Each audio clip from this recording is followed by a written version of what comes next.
Om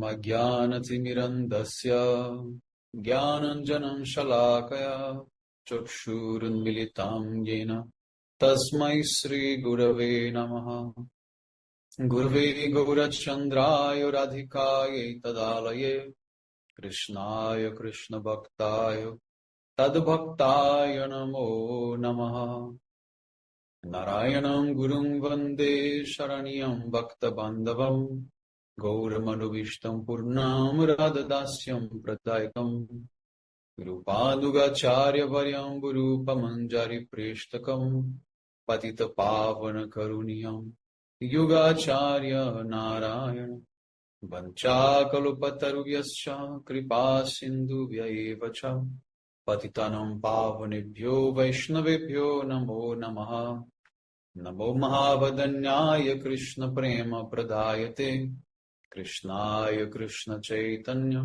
Namne Gaura Tuise Namaha Sham Sundara Shikanda Shekara Ismirahasara Murali Manohara Radhikara Shikamam Kripanide Swapriya Charana Kinkarim Kuru Tapta Kanchana Gourangi Radhe Vrindavaneshwari Vrishabhanusute Devi Pranamami Hari Priye Vrindai Tulasi Devyai Priyai Keshavasacham Krishna Bhakti Prade Devi Satyavatyai Namo Namaha Shri Krishna Chaitanya Prabhu Nityananda Sri Advaita Gadadhar Sri Vasati Gaura Bhakta Vrinda Hare Krishna Krishna Krishna Hare Hare Hare Ramo Ramo Ramo Hare Hare. So first of all, I begin offering my most humble obeisances to the dust of the lotus feet of Paramarayatama Shri Guru Pada Padma Nitrila Pravishta Om Vishnu Pada Paramahamsa Paribrajagacharya Ashtotara Satasya Srimad Srila Bhakti Vedanta Narayana Goswami Maharaj Srila Gurudev. And to my most worshipable Shiksha and Sannyasa Guru Nitrila Pravishta Srila Bhakti Vigyan Bharati Goswami Maharaj, and to all Shri Rupanu Gauriya Guru Varga, to all Tridandi Sannyasis, Brahmacharis, Vaishnavas, Vaishnavis, and to all the assembled devotees here today, my most respectful obeisances. So by the causeless mercy of Srila Gurudeva and all Mahabhagavatas Acharyas, we are able to assemble here one more time. Text number 6. Upon hearing the sound of Krishna's flute, moving living entities acquire the nature of the non-moving, and non-moving entities acquire the nature of the moving. Srimad Bhagavatam 10.21.19 states, O Sakis, the elegance and charm of the two brothers, our Shyama Sundar and Gaura Sundar Balaram, are quite unique and wonderful. When Shyama Sundar, together with his cowherd friends, leads the cows from one forest to another by sweetly playing a melody on his venu, he binds the top of his turban with the niryoga rope, which is used for binding the legs of calves, and from his shoulders, like his pitambar, hangs a rope known as pasha. Upon seeing that sweet, unparalleled beauty and hearing the sound of the venu, moving living entities such as animals and birds, as well as rivers, and what we speak of human beings, become inert like stone, and ecstatic symptoms like horripilation are displayed in non-moving entities such as trees. Sakis, how can I describe the magical sound of that flute? So now the commentary of Srila Gurudeva Bhajana Rahasya. The beautiful women of Braj, being filled with Mahabhava, reflect. All the moving and non-moving entities of Vrindavan are blessed. Their lives are successful because regardless of their form, they have attained the touch of Krishna's lotus feet, or else they have attained some kind of relationship with him. In the whole of Braj, only we are unfortunate. As the Brajaramanīs speak, the pastime of Krishna taking the cows to graze in the forest and the melodious sound of his venu manifest in their hearts. Now they become completely immersed in ecstatic rapture, as if seeing Krishna directly. Overwhelmed with prema, they say, Look, Saki, how sweet are the movements of Shyama Sundar, the best of dancers, as he gracefully roams from one forest to another. The sweet sound of his flute causes all moving and unmoving living entities to become overwhelmed with the ecstasy of prema, and they visibly manifest ashtasattvic transformations. So here the situation is that when Krishna plays his flute, he reverses the nature of the living entities. They behave in the opposite of they used to do. The rivers are flowing, naturally they will stop. They will become completely frozen like. And the trees, the bushes, the grasses, they are stationary entities. They will begin to manifest different types of movements. So furthermore, the gopis say, Niryoga Pasha Krita Lakshanayor Vichitram. What a beautiful sight are the two brothers, Rama and Krishna. And they walk into the forest wearing the Niryoga and Pasha on their bodies. Two types of ropes that Krishna carries along with him. One is called Niryoga, another is called Pasha. So while the cows are being milked with the rope, their restless calves are tied before them to a post in the ground. In this way, their mothers can see them. This rope is called Niryoga. Then another rope called Pasha binds the two hind legs of a restless cow to keep her calm while being milked. The Niryoga and Pasha used by Shri Krishna are made of soft yellow threads of jute, tied at either end with clusters of pearls.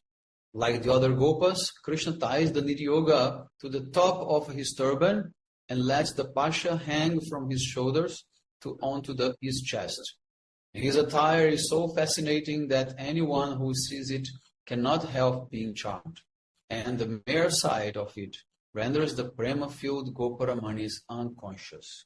They continue saying, O Saki, in Vidhata's creation, there is no living entity who would not be charmed by the sight of the sweetness of Rama's and Krishna's beauty, which attracts the entire universe.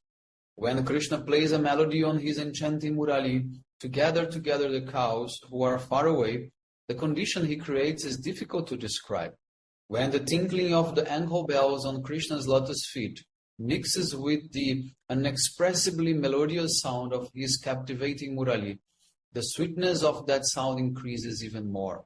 Is there any person who can remain composed upon hearing this? So Krishna is wearing the ankle bells that makes this a very fine sound. And when he is walking and playing the flute, those both sounds mixed together becomes very much beautiful. While discussing Krishna's enchanting cowherd attire and the sound of his flute, the Brajamanis who are helplessly immersed in prema say, Saki, upon seeing Krishna's Niryoga and Pasha, it seems that they really are Niryoga Pasha. Means, through them, yoga is certain to take place uninterruptedly for one's whole life. Even continuous Samadhi Yoga is insignificant compared to this. Krishna's Niryoga Pasha are really Prema Pasha, ropes of love. The Brajavasis and the Vanavasis, the forest entities, are rendered helpless by his Niryoga Pasha. This demonstrates the amazing effect of these ropes of love. In this way, the gopis consider Shri Krishna's Niryoga Pasha to be a trap of love. So when the gopis, they see those ropes, automatically they imagine that these are the ropes of love who are binding them to Krishna. So hearing the sound of Krishna's flute, all the deer, birds, and other forest creatures are overwhelmed by prema and become inert. The trees, creepers, and other non-moving living entities give up their natures and adopt the characteristics of the moving beings. They become jubilant and experience ecstatic symptoms. Furthermore, the Yamuna, Manasiganga, and other rivers stop flowing, and the stones on Govardhan and other mountains melt and flow like streams. So Govardhan is a rock, he is an inert entity, but when Krishna is touching him, or when he is hearing the sound of the flute, he will become liquid like water. Now, text number 7. So the sentiments of Shri Radha in the state of Durapravas, separation by distance, are most favorable for the meditation of the sadhaka, who immersed in these sentiments should read Srimad Bhagavatam's Brahmar Gita and other such chapters. Sri Madhavendra Puri has expressed Shri Radhika's Bhavochvasa, outburst of feeling that expressed the bhava hidden in the heart at the time of pravas. So in Padyavali 334 says, Ai dina doyardranat he maturanat kadavalokyase ridhoyan tadvalok kattaram daita brahmyati kim karomyaham. O you whose heart is most merciful to the wretched, O Master, O Lord of Mathura, when will I see you again? O beloved Lord of my life, because I cannot see you, my heart has become agitated. What shall I do now?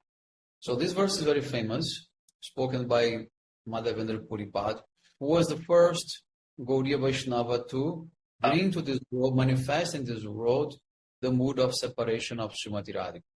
Although he appears before Chaitanya Mahaprabhu, still we can call him Gaudiya.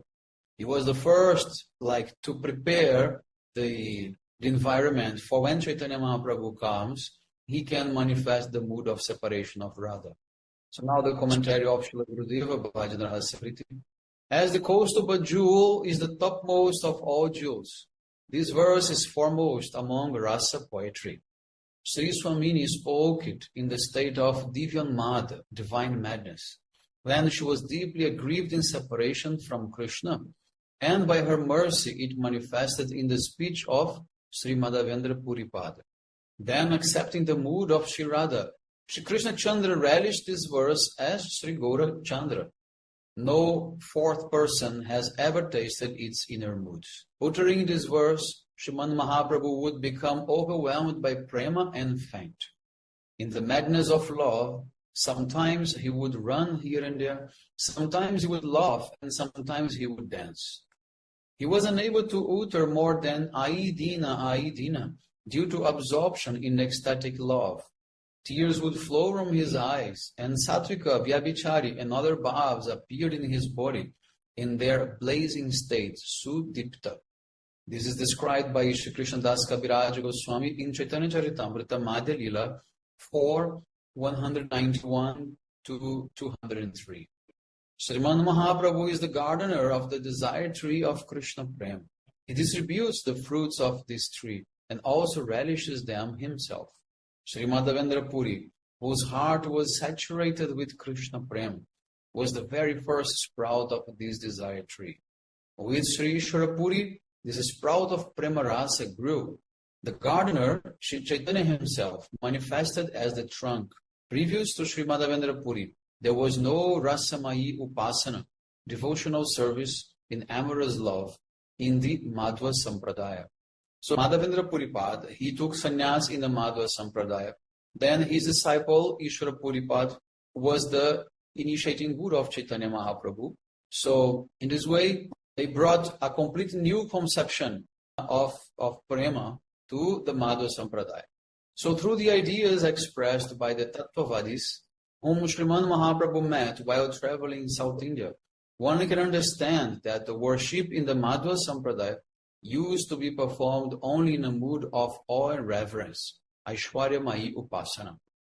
Although they worship Gopal in the Madhva Sampradaya, but the mood in which they worship is not like pure Brajabasi mood. It's more like opulent mood. And one of the reasons Mahaprabhu accepted the Madhva Sampradaya is because this is Gopal, Brajendrananda and Shyama Sundar. But then Mahaprabhu, he taught the proper way to worship Brajendrananda and Shyama Sundar in Madhurya Rasa.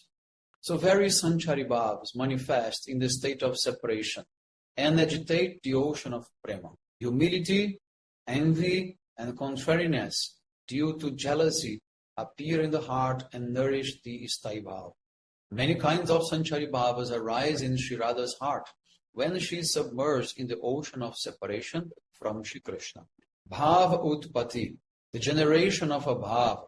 Bhava Sandhi, the meeting together of two Bhavas, either of the same or different types.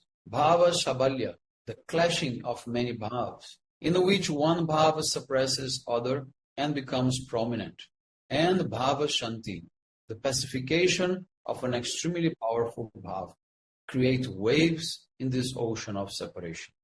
Radha, who is mad in separation, Viraha Unmadini, addressed Krishna in extreme humility She says, Ai Dina Doyatra Nata.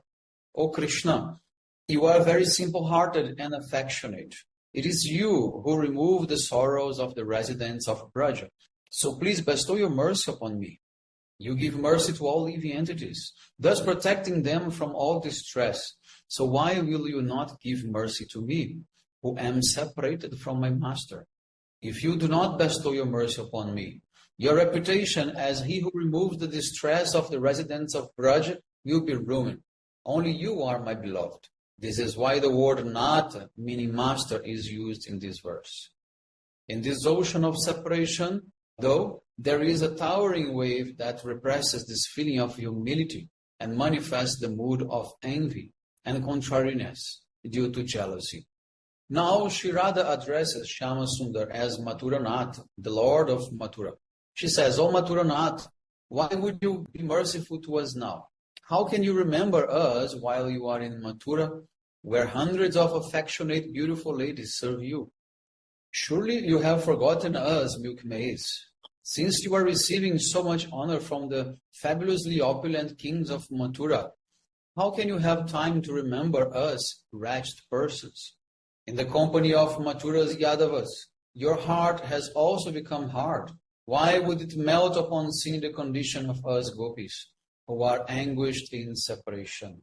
Speaking thus, Shri Radha becomes momentarily stunned, and the Sanchari Bhava of Danya again appears. Danya means humility. She says, O beloved, O Shyama Sundar, you are more dear to us than our own lives. How can we forget your loving dealings? When we would become tired during the rasa dance, you would wipe away our drops of perspiration with your own pitambar. And if our kumkum stained the pitambar, you would lovingly hold it to your heart. When you left us, you said, I will return. With this assurance, we remain alive. But having to wonder whether you will return or not confuses us. So please give us some consolation. Our restless hearts are truly hankering to see your moon-like face. Srila Bhaktivinoda Thakur writes that the topmost bhajan is to follow the Brajadevi's moods of separation from Shri Krishna. So in this way, for us, sadhakas, our great inspiration is the mood of separation. So by that, we can also begin to feel separation from Krishna as well. Text 8. Agitated by separation from Shri Krishna, the gopis blame Vidata, the providence. Srimad Bhagavatam 10:39-19 describes, O Vidata, you are the one who arranges everything, but there is not even a trace of mercy in your heart. First, you unite living entities in this world in friendship and love. But before they can fulfill their desires and hopes, you pointlessly separate them while they are still unsatisfied. The truth is that, like the play of a child, this whimsical behavior of yours is useless. Now the commentary of Srila Gurudeva Bhajana Rahasya. The Brajadevis whose hearts have been seized by Shri Krishna are distressed in fear of impending separation from him. They have heard that Akrura has come with a chariot to take their Pranakanta, Shyama Sundar, to Mathura. Tormented by the fear of impending separation, the Brajadevis, speaking to like-minded gopis, express their own special sentiments of love and afflictions of separation, and in doing so, reveal their helplessness due to being in the grip of prema. Shri Krishna is going to Madhupuri. Hearing this, the luster of Bhadra's lotus face and the lotus faces of the other Tatashta gopis withered and became dejected. Shyamalas and other Surit Paksha gopis' dresses, belts, hair, and so on loosened. In Samadhi, Chandravali, who is Vipaksha, began to see Sri Govinda in her heart, which was lost in meditation. The crown jewel of all the Braja gopis, Mahabhavavati Srimati Radhika, Swapaksha gopis like Lalita and Vishaka, and other beloveds of Shri Krishna, envision in their hearts their prana priyatama's various amorous activities, prema vilas, his behavior, dealings, laughter, glances, etc. So here Gurudev is describing the reaction of the 4 groups of gopis after receiving the news that Krishna was going to Mathura. There are 4 different groups. All of them, they are classified according to their relation with Srimati Radhika. Because every classification of anything in this world has to be actually based in a comparison with something else. So in the case of the gopis, the reference for everything is Radha. So all the classification has to do with how they relate to Radha. So the first we have Tatastha Paksha gopis. Tatastha means neutral. Those who are neutral towards Radharani. Then we have Surit Paksha. Those who are friendly to Sri Radha. And Vipaksha, those who are against or rivals of Radharani. And Swapaksha, those who belong to the personal group of Radharani. So in this way, all the gopis together, overwhelmed by deep pain of separation from Krishna, they began to weep. In different groups, the gopis express their own innermost feelings according to their prema. Together in each group, they voice the agony of separation. If our life heirs leave our bodies due to the pain of separation from Shri Krishna, Vidhata is solely responsible. O Vidhata, you rule the entire universe very well, but is there no arrangement for compassion in your kingdom? If you had ever just once contemplated justice or injustice, you would not be so harsh. You arrange for the meeting and separation of living beings according to a mere whim. You also establish affectionate friendships between jivas, but only for a moment do you let them relish the happiness of meeting before you again submerge them in an ocean of separation. You are heartless and cruel, and we are witness to this. Your behavior is like that of an ignorant child who makes toys and then destroys them. Therefore, O Vidhata, you are not only merciless, unscrupulous, and inconsiderate, you are also wicked.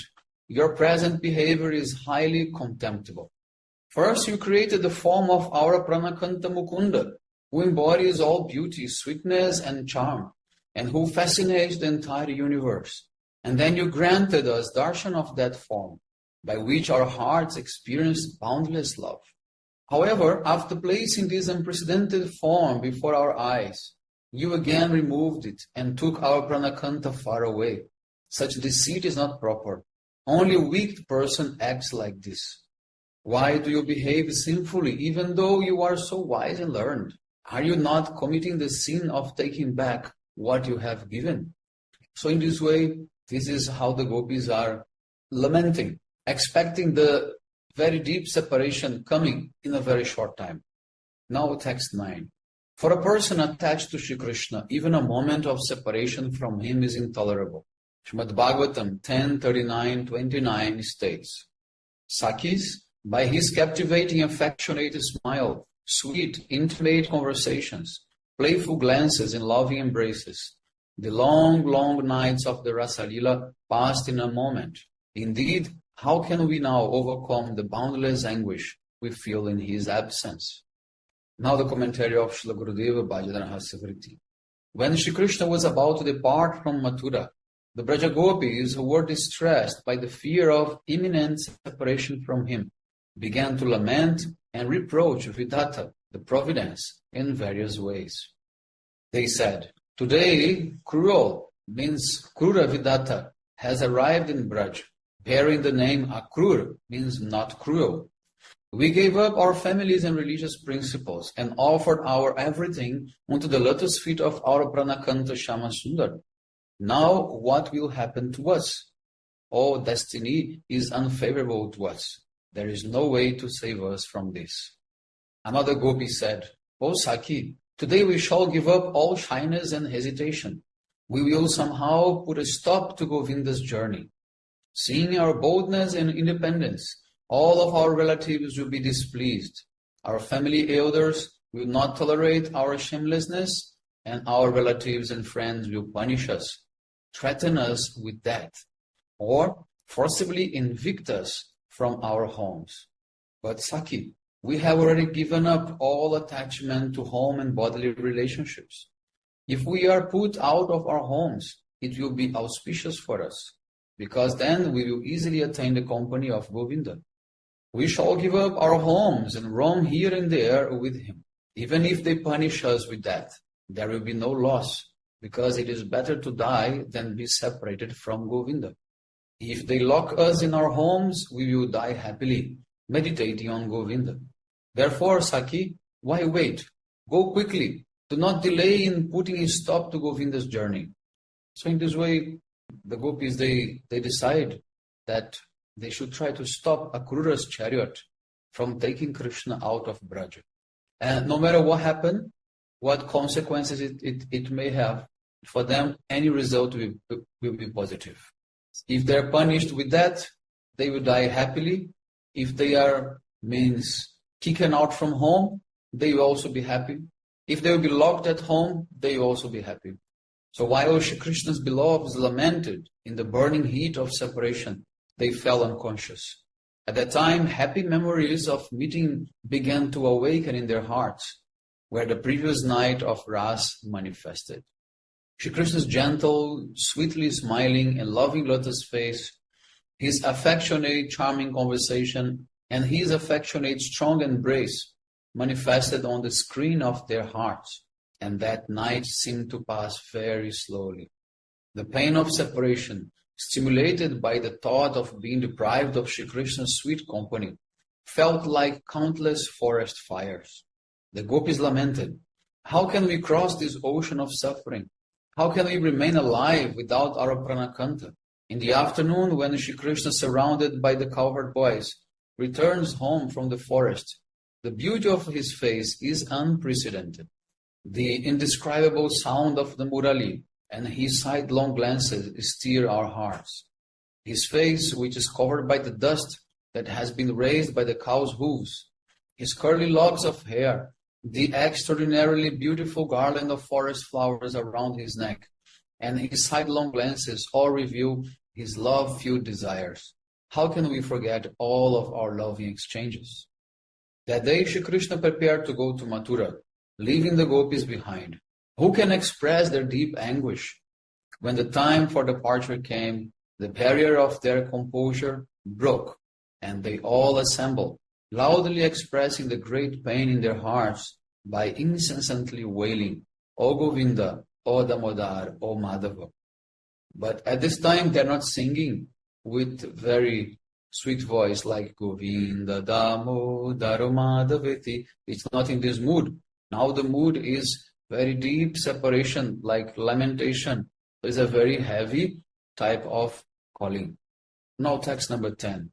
Sri Radha's strong expressions of separation from Shri Krishna are described in Hamsadutta, verse 2. Upon the request of Akrura, Shri Krishna Chandra, who gladdens the gopis' hearts, departed Nanda Bhavan for Mathura. Now separated from her lover, Shri Radhika became greatly agitated and was completely submerged in the river of anxiety, which was full of deep whirlpools of unlimited suffering. Now the commentary of Srila Gurudeva Bhajana Rahasya. In his book Hamsadutta, Srila Rupa Goswami gives an incomparable description of the Brajaramani's feelings of separation that resulted from Shri Krishna's residing in a distant place. In Sringara Rasa, Vipralamba Rasa is most relishable. Sri Rupa Goswami has enabled Rasik devotees to dive deep into the ocean of Vipralamba Rasa by writing about the waves of separation that arose in all the limbs of Sri Radha's body, her incoherent conversations in Divyamada, and her sorrowful speech, which were all due to blazing Sudipta Sattvika transformations. Srila Gurudeva used to say that there is a very deep connection between Srimad Bhagavatam and the book of our Goswamis, especially Rupa and Raghunatha. Because in Srimad Bhagavatam, we have the first manifestation of this mood of separation, but it's not so deeply described. But when we read the books of Rupa Goswami and Raghunath Das Goswami especially, they describe very, widely the symptoms of separation that Srimati Radhika manifests. So in this way, Srila Gurudev, he started by quoting two verses from Bhagavatam, and then now he has come to Hamsadut because it needs a complementation. The very bliss of the Braja Gopis' hearts, Sri Nandana, was taken to Mathura by Akrura, whose name means not cruel. Actually, however, Akrura was supremely cruel, and as a consequence, all the gopis drowned in the bottomless ocean of separation. One day, the crown jewel of the gopis, the personification of Mahabhava, Sri Radha, overwhelmed by feelings of separation from Krishna, went to the bank of the Yamuna with Sri Lalita and other Sakis to soothe her affliction. However, just by again seeing the kunjas where their playful pastimes took place, Sri Radha fainted, distressed by the burning fire of that separation. The Sakis lifted her up and laid her on the bed of lotus petals. Sri Lalita fanned her with the end of her veil, and the Sakis chanted the names of Krishna. By fanning her and anointing her with cooling sandalwood paste, they tried to bring her back to consciousness. Impatient, Sri Lalita went to bring her cool water from the Yamuna. There she saw an extremely beautiful white male swan. An inspiration arose in her to send a message to Pranavallabha, Sri Krishna, about the incidents that were destroying the life of her dear Saki, Sri Radha. She understood that this male swan would be a suitable messenger, and she politely petitioned him to go to Mathura. While describing the main road, she remembered previous pastimes with Krishna. She mentioned these pastimes to the swan, thus making him thoroughly understand all the sufferings in Radha's heart, which was overwhelmed by separation from Krishna. After Shri Krishna departed for Mathura with Akrura, Sri Radha became submerged in a fathomless ocean of anxiety. She began to think, shall I protect this life air, which is burning in the fire of agony, by binding it with the rope of a hope? Or shall I liberate my body from this rope? As Prananatha left Vrindavan, he said, Ayasya iti doti kai. I will return the day after tomorrow. But the day after tomorrow has been replaced with many years, and we still have not received news that he is coming. Shall I give up that hope and choose death by entering fire or the waters of Yamuna? Shri Radhika further reflected, when Pranakanta Shama Sundara returns from Mathura and does not find me here, he will become so distressed. What shall I do? My intelligence is perplexed. If my Prananath cannot see me, he also will be unable to remain alive. So what shall I do? If I die, I will not see my Priyatama's soft, delicate lotus face, which resembles a kunda flower. But I am unable to remain alive, as I am burning in separation. That Lord of our lives has not abandoned us. Therefore, it is only right that I protect my life. In this way, Shri Radha was submerged in the boundless ocean of separation, in the whirlpools of thoughts filled with pain. So what is this whirlpool of thoughts? Now, whirlpool is something that is moving in circles. So in this way, Radharani, she is thinking also like that in circles. She thinks that she should become alive and wait for Krishna. And then she thinks, oh, why should I remain alive? I should kill myself because I cannot tolerate. But if I kill myself, if Krishna comes, then he will not see me, and then I must wait for him. So like this, her thoughts are also moving in circle like that. She's unable to take any decision. She's only in that state of doubt. So the Braja Sundari's yearning to meet Krishna is a transformation of their prema. It increases unlimitedly exuding and wonderful sweetness. Sri Rupa Goswami follows Sri Radha's bhavas and becomes one with them. He taunts Akrura by using the word Gandhini Tanaya, the son of Gandhini, which has a double meaning.